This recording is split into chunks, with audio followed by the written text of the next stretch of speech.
Pasukan Israel menghancurkan sebuah gedung di lingkungan Wadi Kadum, kawasan Ras Al-Amud di kota Silwan, selatan kompleks Masjid Al-Aqsa, Yerusalem Timur, pada Senin 22 Desember 2025. Tampak sejumlah alat berat dikerahkan untuk meratakan bangunan bertingkat itu.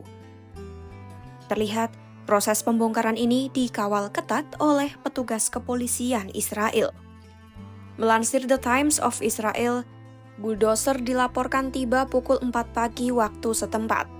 Polisi segera menutup area tersebut untuk mencegah pengunjuk rasa mendekat saat alat berat mulai menghancurkan bangunan. Gedung yang berisi 13 apartemen dan dihuni sekitar 100 warga Palestina, termasuk banyak anak-anak ini, dihancurkan dengan alasan karena tidak memiliki izin yang diperlukan. Menurut pemerintah Israel, pembongkaran ini bukanlah hal baru. Gedung itu disebut telah memiliki perintah pembongkaran sejak 2014 karena dibangun secara ilegal di atas tanah yang zonanya ditetapkan sebagai ruang terbuka hijau dan lokasi pembangunan pusat olahraga serta rekreasi. Meski ada berbagai upaya banding hukum dan petisi dari pihak keluarga selama bertahun-tahun, pengadilan akhirnya menolak penundaan pembongkaran.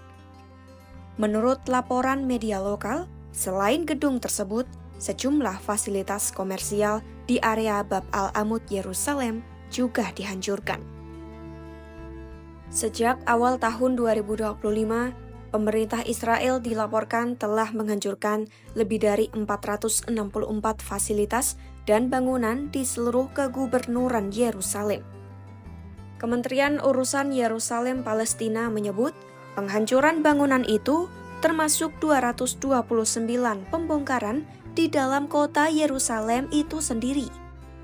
Kegubernuran Yerusalem mengecam pembongkaran ini dan menganggapnya sebagai kejahatan perang serta kemanusiaan.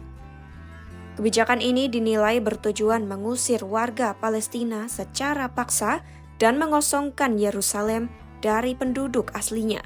Senada, Hamas juga melontarkan kecaman atas aksi tersebut.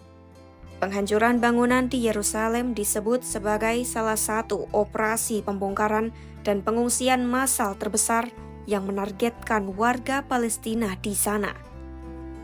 Para keluarga terdampak jelas mengecam tindakan pemerintah Israel dan menyatakan sangat mustahil untuk mendapatkan izin bangunan secara resmi di Yerusalem Timur. Mereka menilai penghancuran ini adalah bagian dari upaya lebih lanjut untuk menekan populasi Palestina di kota tersebut.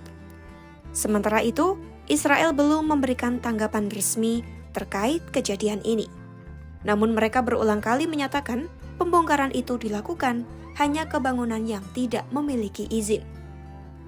Sejak konflik Israel-Hamas pecah pada 7 Oktober 2023, ketegangan di seluruh tepi barat meningkat.